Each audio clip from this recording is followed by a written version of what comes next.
আসসালামু আলাইকুম বন্ধুরা, কেমন আছো তোমরা সবাই? আশা করি খুব ভালো আছো। আলহামদুলিল্লাহ আমিও খুব ভালো আছি। আজকে তোমাদের সঙ্গে আমি শেয়ার করতে চলে এসেছি দারুণ একটা মজার ভিডিও। আজকে আমাদের বাড়িতে হয়েছিল চালের আটা সাদা রুটি। চালের আটা সাদা রুটি তোমরা কিভাবে বানাবে আমি সেটাই তোমাদের সঙ্গে শেয়ার করব। আমি বেশি কথা না বলে মেন ভিডিওতে পৌঁছে যাই। সবার প্রথমেই দেখছো কড়াইতে একটু পানি দিয়ে দিয়েছি, তার মধ্যে লবণ দিয়ে ভালো করে ফুটিয়ে নিতে হবে।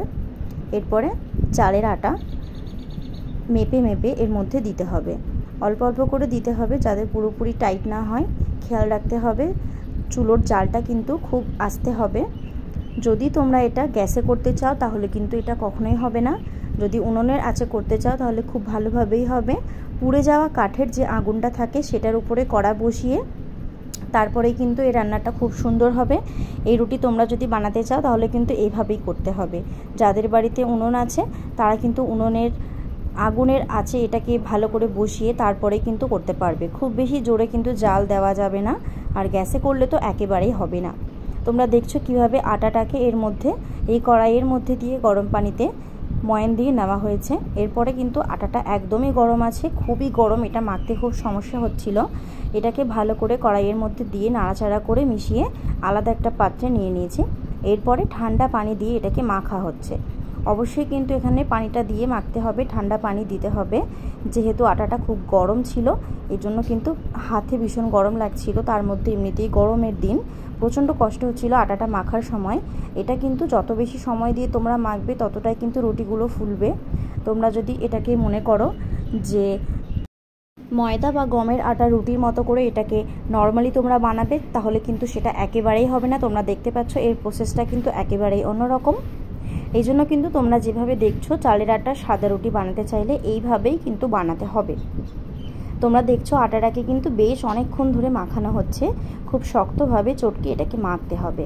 এটা কিন্তু মাখতে বেশ ভালো লাগছিল, একদম নরম ছিল, খুব সুন্দর পন্স হয়ে গেছিলো। অল্প অল্প করে ঠান্ডা পানি দিয়ে এটাকে খুব সুন্দর করে মেখে নিতে হবে।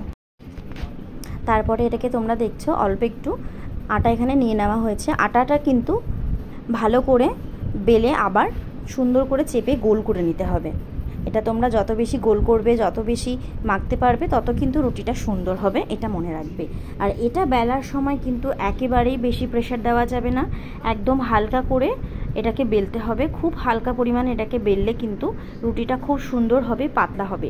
বেশি প্রেশার দিয়ে তোমরা যদি রুটিটা বেলতে চাও তাহলে কিন্তু এটা বেলুনের গায়ে লেগে যেতে পারে, আটাগুলো কিন্তু একেবারে মাঝখান থেকে ছিঁড়ে যাবে, সেটা কিন্তু ভালো হবে না। এই জন্য একদম আস্তে আস্তে এটাকে বেলতে হবে।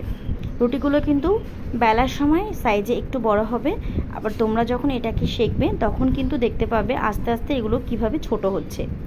আমার এখানে রুটি বেলা হয়ে গেছে। এরপরে নিয়ে নিয়েছি এখানে একটা পুরনো তাওয়া।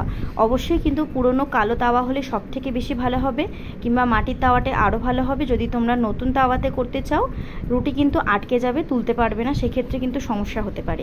এজন্য কিন্তু বাড়িতে ইউজ করা পুরনো রুটি করা তাওয়া যদি থাকে কিংবা মাটির তাওয়া তাহলে খুব ভালো হয় এই চালের আটা রুটি করার জন্য। তোমরা দেখতে পাচ্ছ এটাকে কিন্তু খুব তাড়াতাড়ি এপিটোপিট উল্টে দিতে হবে, মাত্র কিছু সেকেন্ডের মধ্যেই। খুব বেশি সময় ডাকলে কিন্তু রুটি লাল হয়ে গেলে দেখতে একদম ভালো লাগবে না, খেতে কিন্তু তিতো লাগতে পারে। তোমরা দেখছো খুব তাড়াতাড়ি কিন্তু এটাকে এপিটোপিট করে উল্টে দিয়েছি। বেশি সময় কিন্তু রাখা যাবে না। রুটিটা কিন্তু খুব সুন্দরভাবে ফুলে এসেছে। এই একইভাবে আমি তোমাদেরকে আরও কয়েকটা রুটি বানানো দেখিয়ে দিচ্ছি। এইভাবে কিন্তু একটা একটা করে খুব সুন্দর করে সেঁকে তুলে নিতে হবে। তোমরা দেখছো রুটিগুলো কত সুন্দর কাগজের মতো একেবারে পাতলা আর সাদা ধবধবে হয়ে গেছে। এই রুটিটা কিন্তু অনেকেই পছন্দ করে, যারা বানাতে পারো না তারা অবশ্যই শিখে নাও ভিডিওটা। আর যদি ভালো লেগে থাকে একটা লাইক করে দিও, চ্যানেলে নতুন বন্ধু হয়ে থাকলে সাবস্ক্রাইব করে পাশে থেকো।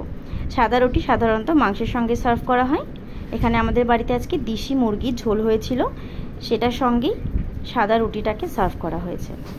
ঝোল খেতে তো আমার খুবই ভালো লাগে, একটু বেশি করে ঝোল, আলু আর কয়েক পিস মাংস, এটা দিয়ে আজকে চালের আটা রুটিটাকে খুব সুন্দর করে সার্ভ করা হয়েছে। তোমরা একবার অবশ্যই বাড়িতে ট্রাই করে দেখবে রুটিগুলো কত সুন্দর নরম হয়েছে, একেবারে সুন্দর নরম তুলতুলে। আমি তোমাদেরকে সেটা দেখিয়ে দিচ্ছি। দেখো এখানে কিন্তু আমার রুটিটা সার্ভ করা হয়ে গেছে। এবার চলো তোমাদেরকে আমি দেখিয়ে দিই রুটিটা কত সুন্দর হয়েছে, একেবারে নরম, এটা ছিঁড়তে কিন্তু কোনো সমস্যাই হবে না। দেখতে পাচ্ছ কত সুন্দর হয়েছে, আর ভিতরে কিন্তু কোনো কাঁচা অংশ নেই, সবটাই পুরোপুরিভাবে হয়ে গেছে। আশা করি ভিডিওটা ভালো লেগেছে। কালকে চলে আসবো অন্য কোনো ভিডিও নিয়ে। সেই পর্যন্ত সবাই ভালো থেকো, সুস্থ থেকো। খোদা হাফিজ।